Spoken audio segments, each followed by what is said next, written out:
Noel-Piano Mm-hmm. Mm-hmm.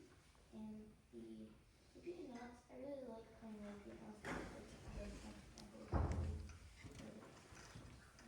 Yeah, good. Repeated notes.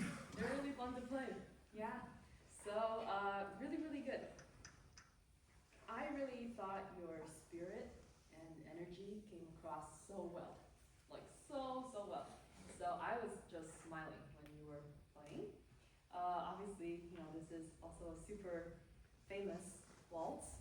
And so, when we play something that, let's say, everyone kind of knows, just either background music or they've studied it, we want to maybe bring our own touch to it, right? Don't you think? And I'm sure you have so many ideas about what you want to do with this.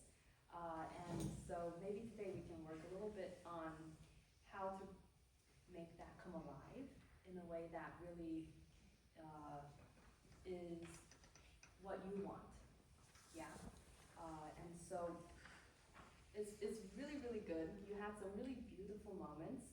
There's one thing about this piece that always gets people, and it's how repetitive sometimes everything sounds, right? And of course, we can listen to this for 24 hours and not get tired of it, but it's also on the performer, that would be us right here on stage right now, to do something cool every time, let's say, something repeats. To not do it in exactly the same way, and you mentioned earlier repeated notes. So having repeated notes sound always different. Like, what I like to, maybe a good visual for you would be like like pointillistic art, when they kind of just like painters just went in and made a bunch of dots, right? But that's like your repeated notes. But everything together, doesn't it create something really beautiful, something you can see? Trees and the sky, different kinds of blues, different shades, going back to colors, like we talked about already. With Angelina, just a purple, right? So having all these things come together is actually very difficult to do, no matter how easy a piece sounds to the listener. And this is not an easy piece, of course. So, even at the very beginning, I wonder if you could find in your head a much more specific color of B flat. Does that mean anything to you? Just like, not generic. We don't want just a generic B flat. We want something that's really full of life and vitality, and something from the very first note you should grab everyone in the audience. So we should try just the first note, and then let's reach out to the audience and see if they really understood. Like, does it excite them?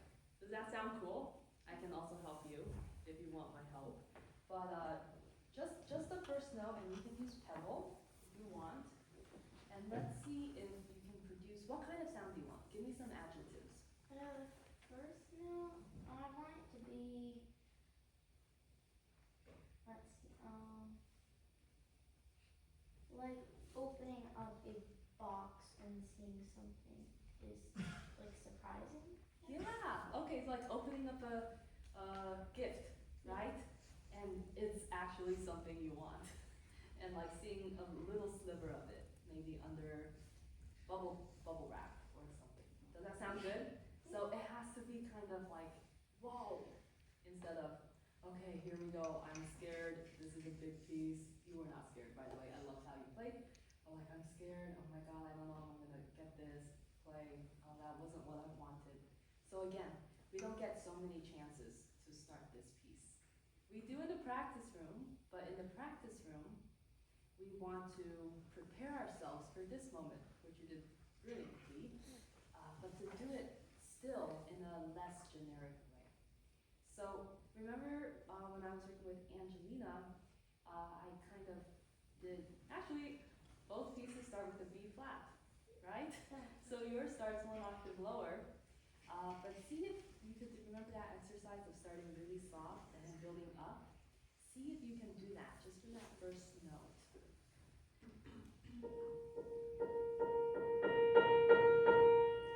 Okay, very good. Very, very good. That was amazing. That was super controlled, you're super in tune with what you're doing. So out of those notes, do you think the sound world is more like the first couple notes you did or later? I think probably more in the middle. Okay, very good. So kind of smack dab in the middle. Do you want to play that first note kind of with that middle feeling in mind? And let's see what that sounds like. Okay, nice, good. That was a good sound. Maybe it didn't quite grab people. Let's ask the audience. Did that really grab you, that first note? Uh-oh, I'm seeing some. Uh-oh, that's not good. Okay, let's try again. Or I'll demonstrate so you kind of have that sound in your ear, and then you can give it a shot, and then you're going to do super well. But something like, and this instrument, you have to work a little harder, because even when I'm kind of pressing down the key with more miles per hour, it's still a little bit muted. Do you hear that? And every piano is different.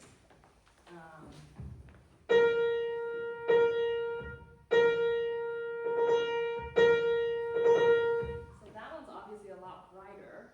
Here, you just have to work a little harder to really grab somebody's attention, right? But I think you can do it. So let's try it. You get multiple shots at this. This is not a one shot. This is not the Olympics, so feel free. But try one more time. Yeah, that was super. Audience, good reaction. Oh, you're getting so many thumbs ups. That means people are with you. Does that kind of make sense? So you want to grab people. This intro is so special. I don't know of any other piece that starts like this, in this same way. So Chopin did something extraordinary. You're playing some extraordinary music. So do you want to try? Just try starting with that in mind, again, less generic. Or do you have a favorite brand of anything? You don't have to. Okay, just not generic. And then see if you can use that, and again, listen to the sound. In this piece, it's a little easier than the nocturne because you actually have a half note of B flat to listen to. The sound decaying or whatever happens, if you're using pedal too, it makes a difference. So see if you can follow what you're doing and then react in real life. Again, that's what making music is all about, reacting in real life to what we're doing, and of course creating something that allows us to react to it. So just try it one more time, and you can go on and just kind of put in more, you're already putting in life, so that's really, really good. Your piece is lively. Maybe you also think a little bit more about your left hand. It shouldn't become like you're on autopilot. You know that, right? So once music becomes like we're on autopilot, everyone in the audience will start to look around because they're bored. Because we're not actively creating in the moment. Does that kind of make sense, everyone? It's like when we're talking to someone, you have to actively be in the moment to respond to what the person just said. You cannot rehearse it like what I would probably do in French, right? It's just not going to be a conversation in real life. So here, it doesn't matter. You probably played this like 10,000 times. But when you're playing it here, in this moment, you're creating something you've never created before. Yeah, you want to try?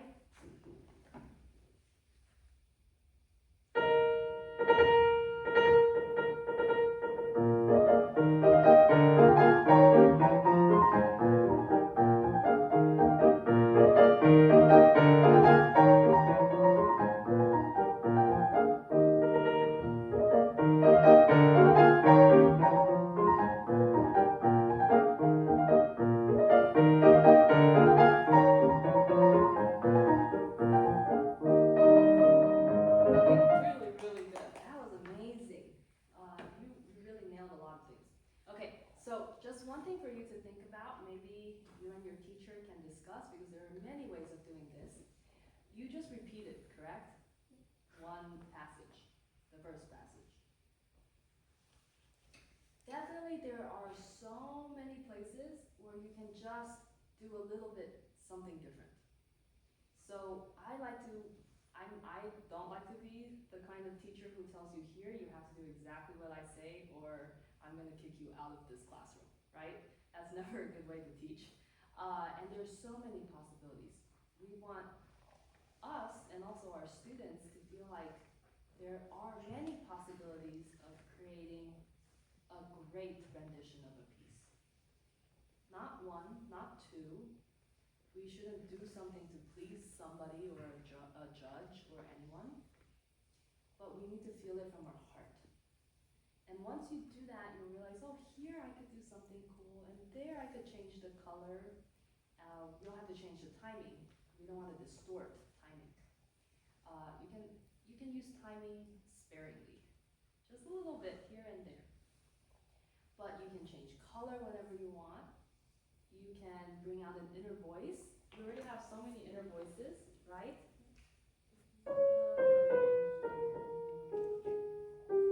That's really cool. So maybe one time you can bring that out. And then go back to the top. Right? There's so many different things you can do. So I would hope that you will explore some of that with your teacher. Okay, now going on to here. So this piece has a lot of rhythm. You're actually really, really good at rhythm and pulse. Just this measure happened over and over again. That will be measured 20. These notes seem too slow to me, right? So it's not a transition. I think when this happens, you're in this new section. It's not.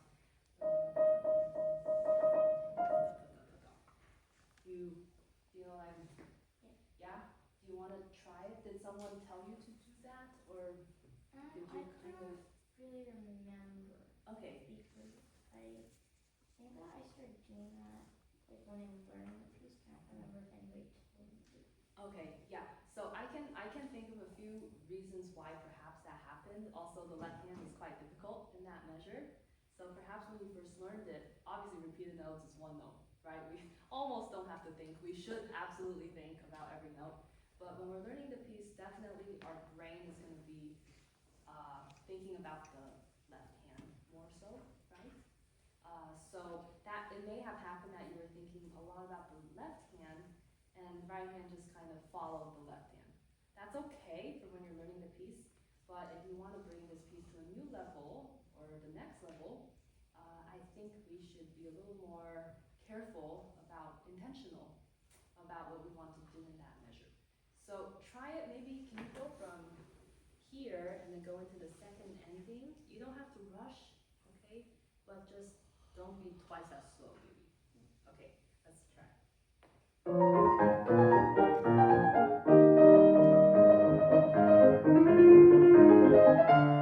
Yeah, that's definitely one way of doing it. You're putting in a riccardando and then you're going forward.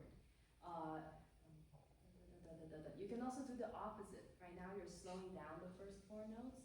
What if you went from a little slower to getting into, like easing into? Does that make sense? So one is what you did was da da da da da da da da da da da da da da, and the other way is da da da da da da da da da da da da da. So in that way you're building a little bit more of an arc. So all your repeated notes sound like they're part of one gesture instead of two. Because whenever we riccardando, it's like we're putting on the brakes in the car. Then you have to start again. But if you start from nothing, that's like starting from your red light, and then you're just going because it's now green light, that makes sense, right? That would be a 5-star Uber driver. So, do you want to try it that way? So the opposite of what you just did.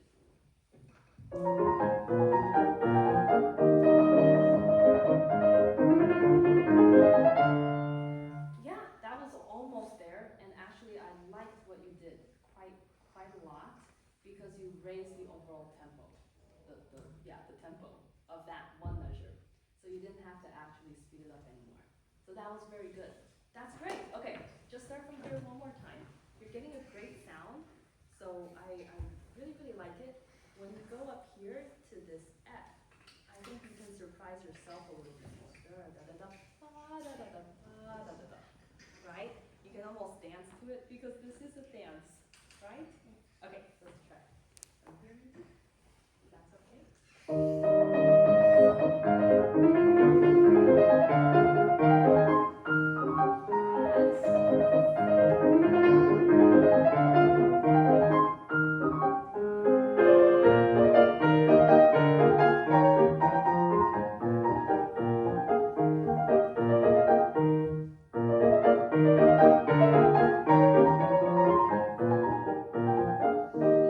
Yes, okay. So that was a lot of really great detail. And sometimes, we work so hard to put in these details, and we're always like, oh, do people actually hear what we're doing? The answer is yes, and I'm going to tell you exactly what I loved about what you just did, so that you know you didn't work for nothing, okay? I really just keep doing what you're doing here with this high F. It was so good the way you got into it. It was perfection. Like if it was figure skating, I'd give you like 10 out of 10, that part. It was so good. That being said, you had the same thing just a few seconds later, correct? And you did the exact same thing. It was really good. It's still a 10 out of 10 objectively. But you know how like in figure skating you get scores based on technique and then artistry. So then in the artistry scheme of things, I would say, okay, technically it's a 10, that's a 10 also.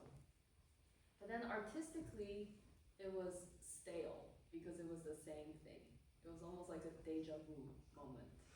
Does that kind of make sense? Yeah. So then maybe your artistic score would bring you down to a 9 or something like that. I don't know how it works. So here you can do something, but maybe just a tiny bit different. But it was so good. Again, it was 10 out of 10. I love that you brought out your inner voice, the inner melody from 41. I heard it, so I just want to commend you because that was brilliant. And yeah, really, really good. Okay, so just really quickly, I think we have to stop soon.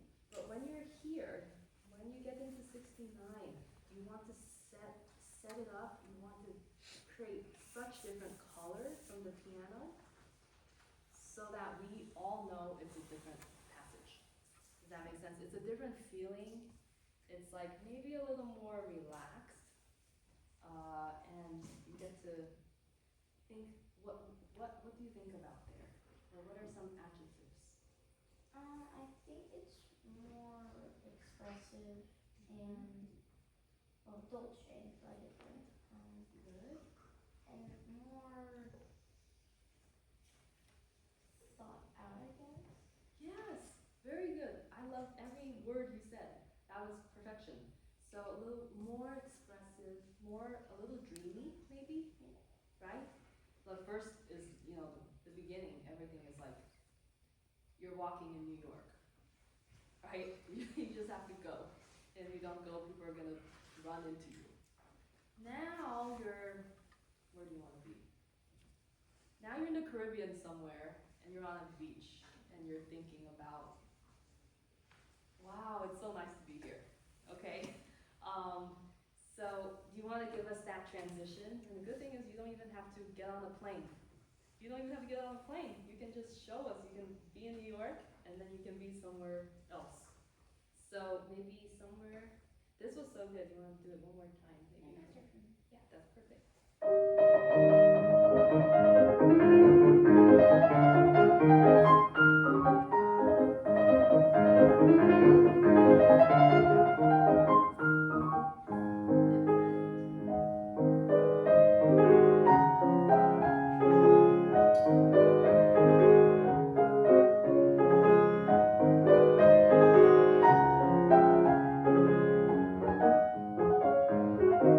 Okay, really, really good.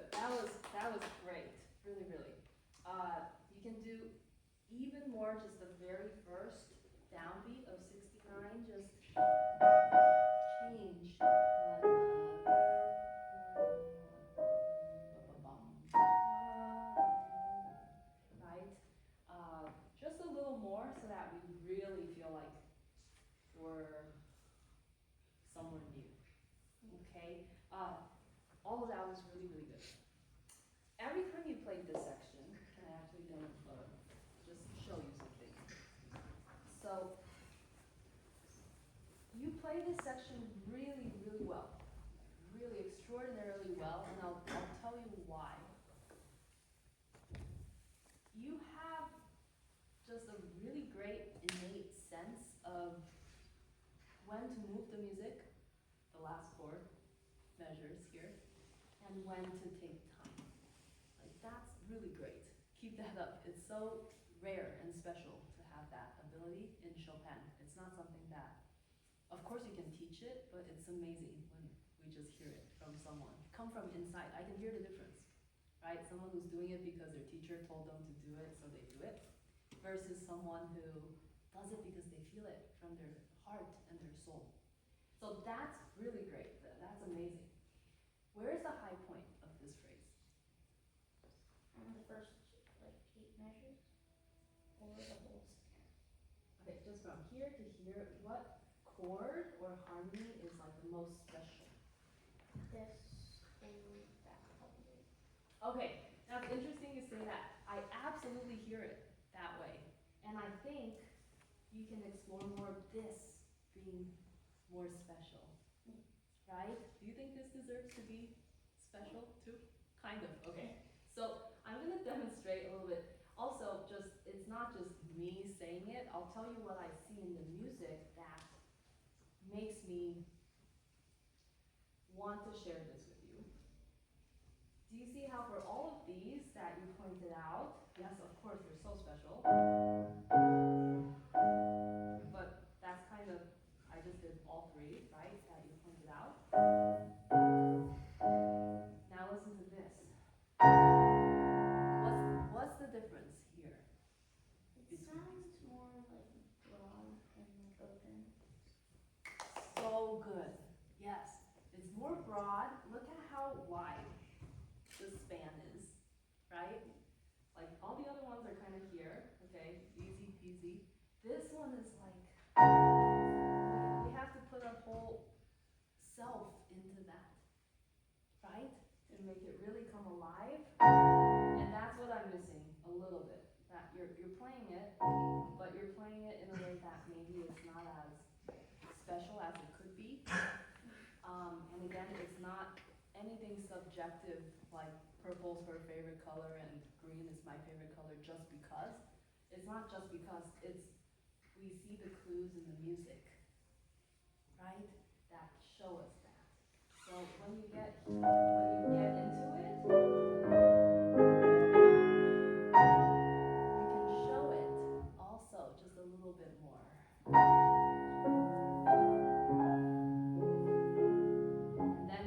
And then you did that so beautifully, because you just went ahead and it was so natural.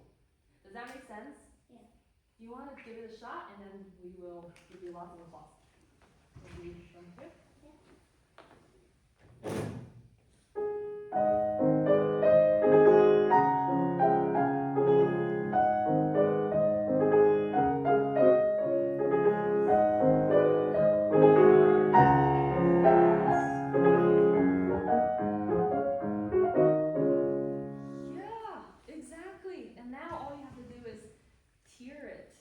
Tier 1, Tier 2, Tier 3, Tier 4, so that it sounds like a Tier 4 and not Tier 10, because suddenly it was so much more. Does that make sense? But that was the idea. Does that feel like you can maybe work on it a little bit and then internalize it in a way that makes you want to do it that way? Maybe? Okay, that's wonderful. So just some things for you to explore, but you're doing